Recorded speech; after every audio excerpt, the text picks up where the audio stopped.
Hey Wastelanders! Today we're getting into the fun stuff. 76 is packed with rare items that most players will never even see. So I'm counting down 10 of the rarest and most unique items you should be on the lookout for while wandering the Wasteland. Some of these are tied to events, others come from forgotten corners of Appalachia. So let's get to it.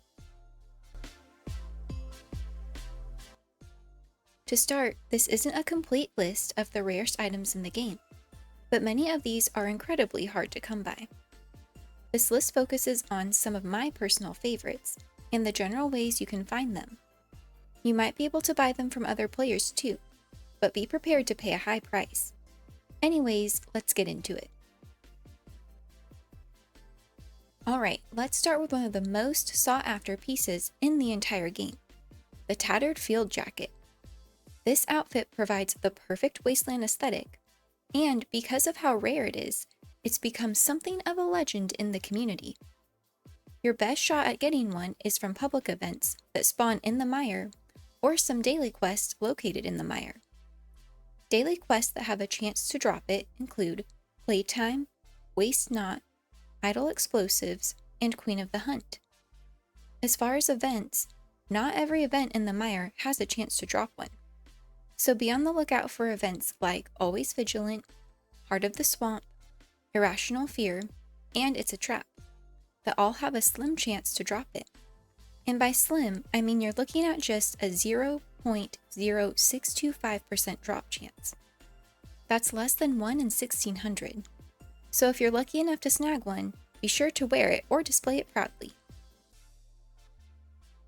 Next is the Traveling Leather Coat, which takes things to a whole new level of rare. This variant of the standard leather coat has a microscopic drop chance, only 0.01% from completing the same mire events or dailies as mentioned for the Tattered field jacket.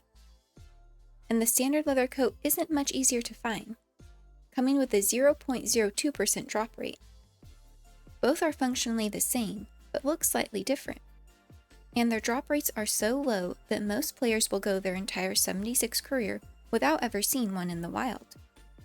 These coats are the kind of rare that makes other rare items look common by comparison. Next up, the red Asylum worker uniform. Now this one isn't earned through events or vendors. It spawns in the world. Specifically, you'll want to check a bed inside Fort Defiance, on the 3rd floor. But don't get too excited. This thing has just a 0.0104% spawn rate.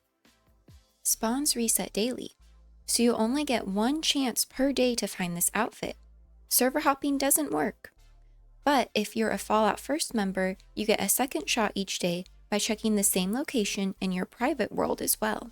You could spend days or weeks or months trying with nothing to show for it. But it is a nice addition for all of the collectors out there. Now let's talk about colorful baseball bats. These colors are more than just cosmetic. The sheer number of variants, natural wood, black, blue, gray, red, cedar, oak, mahogany, all-star, indigo, pink, and yellow, means that tracking them all down is its own grind. They can show up in US government supply requisitions, drop from the event collision course, and show up in NPC vendor inventories across Appalachia.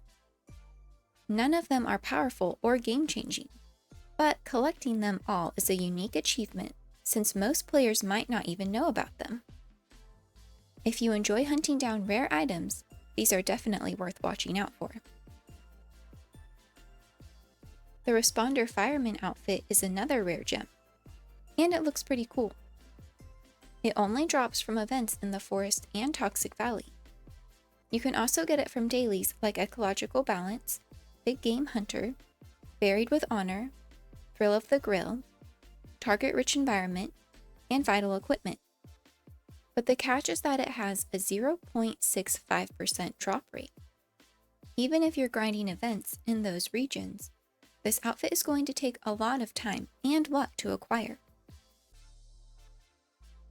Savage Divide events are the source of another bundle of rarities. Completing events in this region gives you a small chance to earn a bundle containing a forest camo, white powder, or Brotherhood of Steel jumpsuit, plus the Forest and Urban Scout armor mask. The mask can also be earned separately from mutated party packs.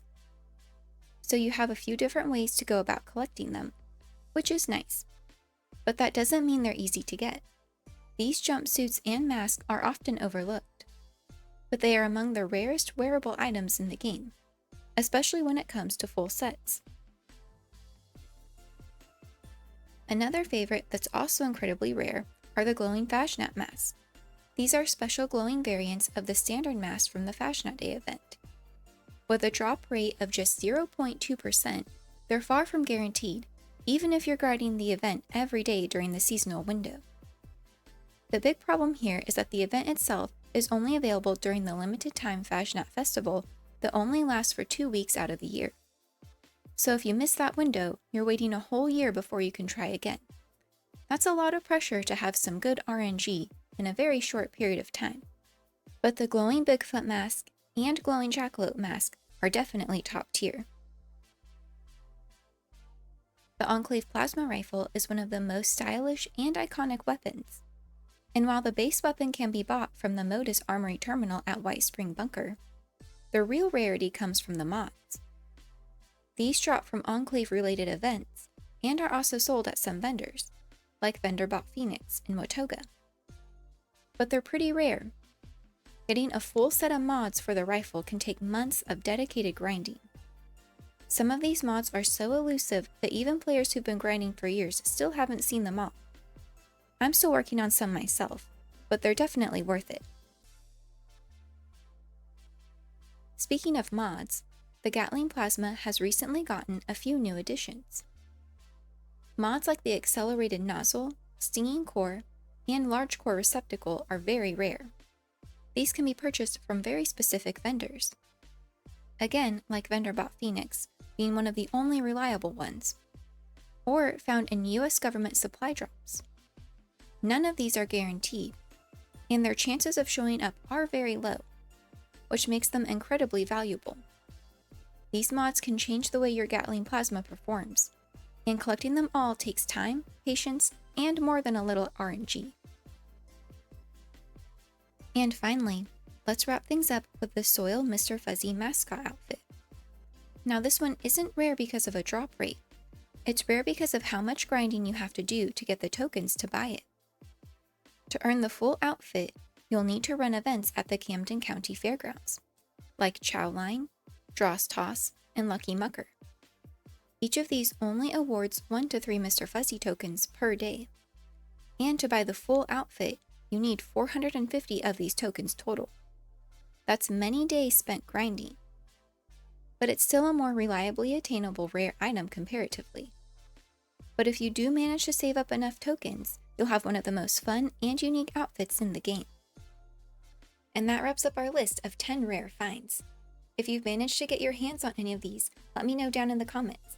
I'd love to hear which ones you've collected or are still hunting. If you found this helpful, please leave a like and subscribe. Also, don't forget to join my Discord and channel and check out my socials below. Thank you so much for watching, and I'll see you in the Wasteland.